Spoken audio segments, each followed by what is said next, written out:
Andiamo a parlare di, collegandoci a quanto appena illustrato, all'inflazione. L'inflazione non ci piace, ma noi che ormai anziani, si fa per dire, ci siamo nati nell'inflazione, abbiamo imparato a conviverci e anche a crescere, quindi voglio dire fa male ma non si muore se si è bravi. Abbiamo imparato a conviverci, ma due o tre cosette è bene che ce le diciamo. Anzi, in anteprima, fa male e non ci si muore. È bene che la si freni. In un corso di formazione qualche giorno fa, un aderente ricordava di come un suo zio argentino, che negli anni 30 veniva in Italia con l'aereo, con la giacca, il cappotto e il cappello, un bel giorno si fosse ritrovato ricco di niente a causa dell'inflazione in quel paese. Quindi io capisco oggi la severità dello scenario, il rialzo dei tassi che incide sul nostro risparmio, ma l'alternativa potrebbe essere anche peggiore, quindi bisogna che stiamo molto attenti. Tornando a noi, sappiamo che il principale competitor del fondo pensione è il TFR, no? Con la sua rivalutazione prevista dalle regole del codice civile. Ricordiamola, la rivalutazione del TFR in azienda è pari all'1,5% più il 75% dell'indice di inflazione. Quindi inflazione alta vuol dire remunerazione del TFR alta. Quindi vuol dire che quest'anno, diversamente dagli ultimi 30, chi sta tenendo il TFR in azienda, diciamocelo fuori dai denti, sta portando a casa un guadagno superiore a chi invece ha versato nel fondo pensione. Attenzione però, lo sottolineo, quest'anno diversamente dagli ultimi 30. Quindi mi sembra anche un po', ogni tanto qualcuno dice, se tenevo il TFR in azienda, sì, ok, quest'anno sta andando così, ma se la guardi nel complesso, il vantaggio maturato dal fondo pensione rispetto al competitor è notevole. Però lasciamo perdere il passato, noi ci hanno detto che dobbiamo vivere nel futuro, non nel passato, quindi concentriamoci sul futuro.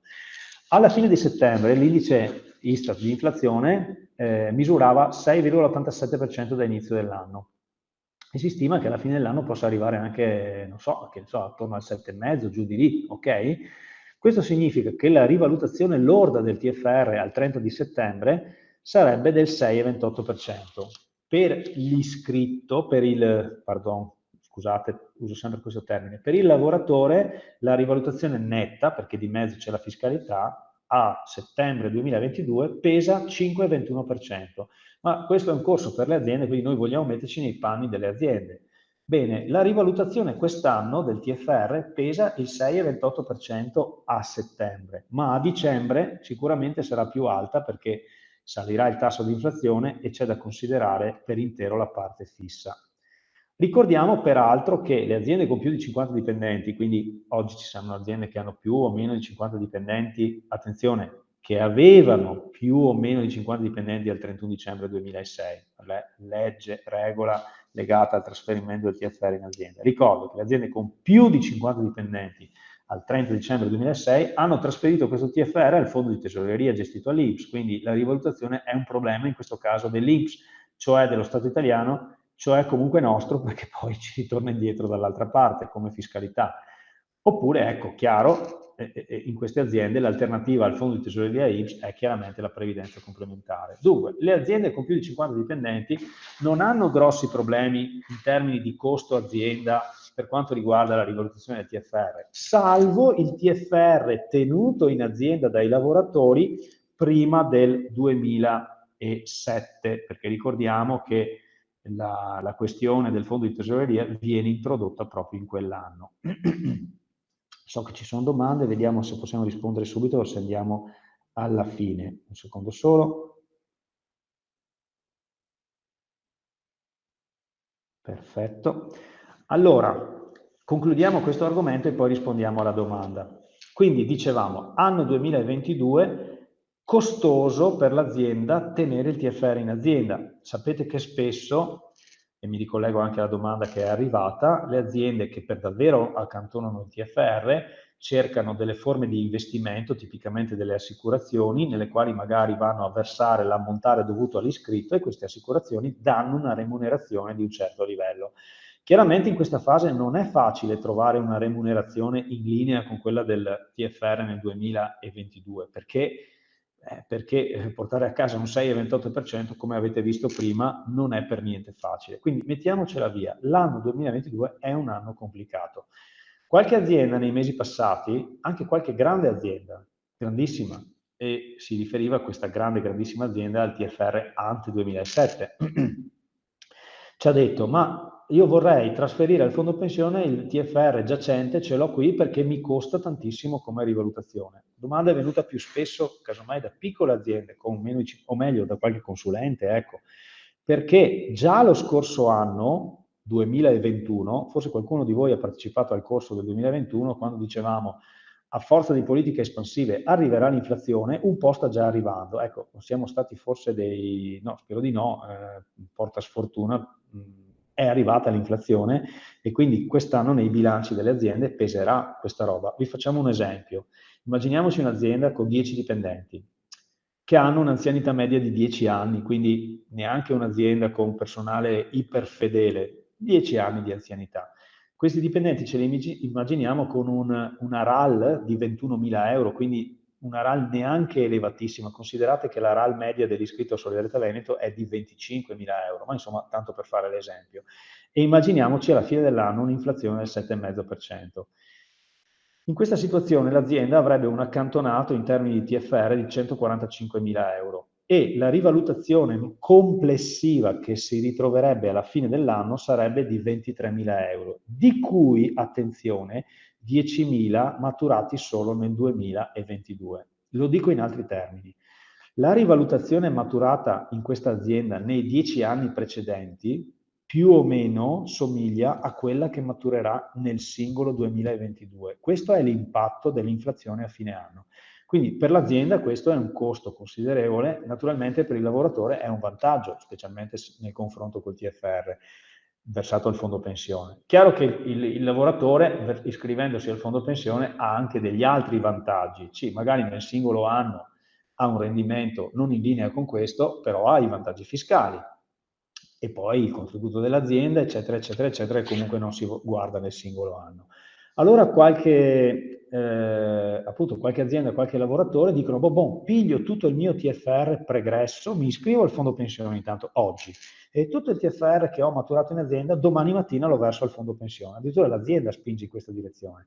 Beh, qui bisogna stare molto attenti da questo punto di vista, perché, ripeto, gli investimenti nei mercati finanziari, nei fondi pensione, non si fanno in blocco, si fanno con gradualità. Quindi, tutt'al più, questo potrebbe essere un momento per cominciare un percorso di investimento. È chiaro che qui ci sono degli interessi contrapposti. L'azienda molto spesso vorrebbe, in questa fase, liberarsi di quel TFR per non dover pagare questi costi.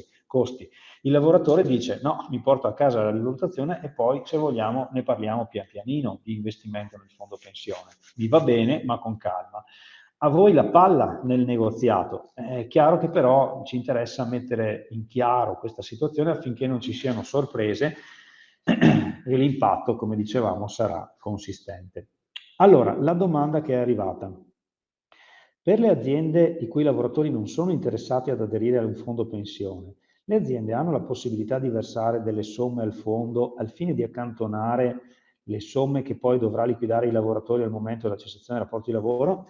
Quindi stiamo proprio facendo il caso di un'azienda che dice io avevo, che ne so, un'assicurazione, una forma di investimento che mi dava dei rendimenti utili poi a pagare a fine corsa i lavoratori. E l'azienda dice posso usare, tra virgolette, il fondo pensione come forma di investimento di questo tipo? Ahimè, purtroppo no, perché l'adesione al fondo pensione è un'azione che intraprende volontariamente il lavoratore, che deve compilare un modulo di adesione, poi sarà anche validato dall'azienda stessa, ed è lui che decide se versare o meno il suo TFR maturando al fondo. Non può essere diversamente da così per legge, diciamo. Tant'è vero che in effetti il fondo di chi è il patrimonio del fondo pensione? Il patrimonio del fondo pensione altro non è che la somma dei patrimoni di tutti i singoli iscritti, non è che ci sia un patrimonio terzo versato da un soggetto diverso, da un'azienda o quant'altro.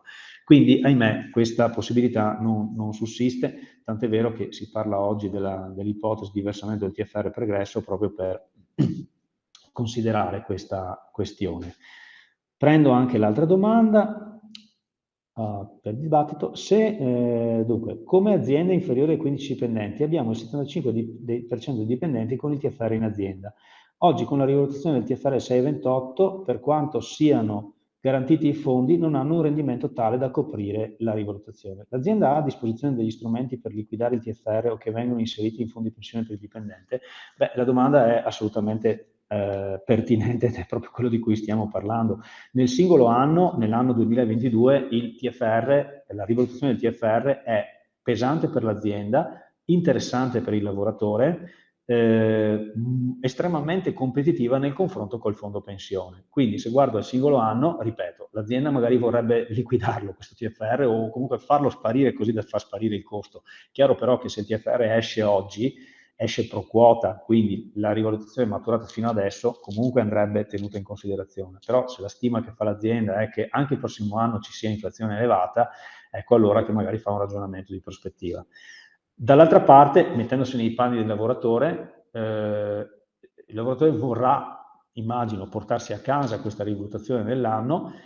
Vi faccio un esempio, poi ognuno lo usi a modo suo, di nuovo per dibattito. Un'azienda diceva, siccome se io cedo il TFR stimo di risparmiare 100, ok? Non mi interessa risparmiare 100, sono disposto anche di risparmiare 75. Il resto lo utilizzo come compensazione a beneficio del lavoratore. Quindi il lavoratore ha il TFR nel fondo pensione, beneficia per questo del contributo azienda, volendo, ha il risparmio fiscale e ha anche, come intendeva fare questa azienda, un'ulteriore compensazione. Per cui, insomma, qualche possibilità c'è. Noi da questo punto di vista possiamo rapportarci in termini di contatore, di soggetto che vi dà una mano a fare qualche conteggio, naturalmente. Per la tipologia di percorso da effettuare per un eventuale spostamento del TFR pregresso, chiaramente poi ci dovranno essere accordi e con le rappresentanze sindacali, se ci sono, e con i singoli lavoratori. Altra domanda, deposito TFR pregresso da parte del dipendente. Quando si potrà fare? Allora, si può fare anche adesso, però attenzione, qui vi chiedo, perché ci torniamo ogni anno e il tema è delicato. Se stiamo parlando di aziende con meno di 50 dipendenti, dove il TFR è effettivamente in azienda, ecco che quello di cui abbiamo parlato fino adesso è proprio il trasferimento del TFR pregresso. Si può fare, chiaramente se l'azienda è d'accordo, non è che il lavoratore lo possa fare, come dire, unicamente come sua scelta libera. Il TFR è nella disponibilità dell'azienda. Diciamo che occorre che ci sia un accordo, può essere un accordo collettivo ma anche individuale, cioè il dipendente va dal titolare e chiede mi trasferisce al fondo pensione i miei 50.000 euro di TFR pregresso e il datore di lavoro dice ok, ripeto, attenzione a fare spostamenti di cifre in blocco perché non è opportuno nelle forme di investimento. Questo tipo di operazione non si può fare nel caso di aziende con più di 50 dipendenti con riferimento al TFR maturato dopo il 2007, perché quel TFR non è nelle disponibilità dell'azienda, è nelle disponibilità dello Stato e ahimè l'INPS si è espressa, penso che questa domanda chi ce la fa tenga proprio conto di questa posizione, ahimè, dell'INPS che ha disposto che ciò non si può fare. Non ci sono indicazioni allo stato attuale di stampo contrario, diciamo così che si viene a creare una discrepanza di possibilità e non giudico, ecco, fra lavoratori che possono avere anche lo stesso contratto, la stessa paga, ma a seconda del fatto che stiano in un'azienda con più o con meno di 50 dipendenti. Bene, spero di aver risposto in maniera soddisfacente, tutt'al più se ci sono altre domande su questo aspetto le possiamo sicuramente riprendere nelle prossime sessioni, siamo naturalmente a vostra disposizione.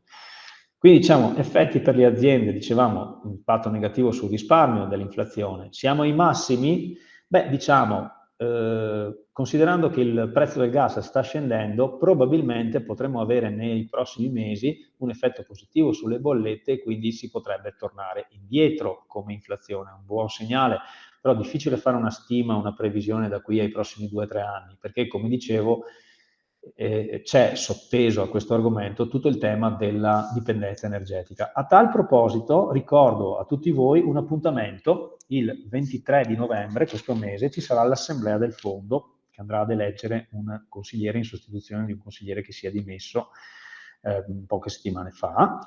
In quell'occasione, al termine della parte formale, si terrà proprio un convegno nel quale abbiamo invitato il professor Alberto Klopp, non Klopp come l'allenatore, Clo, ecco, ex ministro dell'economia, grande esperto di energia, e ci darà la sua visuale sulle possibili evoluzioni nel nostro paese e anche sugli effetti per quanto riguarda il risparmio. Insieme a lui parteciperanno i relatori dei 2 fondi nei quali Solidarietà ha investito qualche milione di euro, fondi infrastrutturali italiani, F2I, il più importante d'Italia possiamo dire, e Green Arrow, che sono entrambi impegnati nel progetto di revisione del sistema energetico italiano, la famosa transizione energetica, e ci daranno una chiave per interpretare la nostra prospettiva, non solo dal punto di vista del risparmio. Naturalmente vi aspettiamo tutti, speriamo possiate venire. È gratis, come dire, ma questo forse era scontato. Dicevamo, inflazione in Europa, non tanto da domanda, ma importata. Il confronto col 1973 ci riporta a quell'epoca, che ha delle similitudini e delle differenze. Questo resta un buon momento per iniziare per quanto riguarda l'investimento nel fondo pensione, dati i prezzi bassi. Ritorno velocemente sul tema del TFR pregresso che qualcuno di voi ha citato, ma vado veloce perché alcune cose le abbiamo già dette. Bisogna che ci siano degli accordi individuali, collettivi. È opportuno immaginarsi delle rateizzazioni per evitare di entrare nel mercato in uno stesso momento. Non si può fare nelle aziende con più di 50 dipendenti, a meno che non sia il TFR ante 2007. Blocca la rivalutazione. Che altro dire?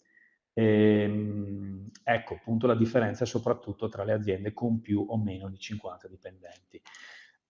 Se ci sono domande maggiormente tecniche o particolari su questo fronte, restiamo a vostra disposizione. Ricordo, non solo noi qui alla sede, ma anche tutti i colleghi che operano su ciascun territorio possono venire a trovarvi, approfittatene.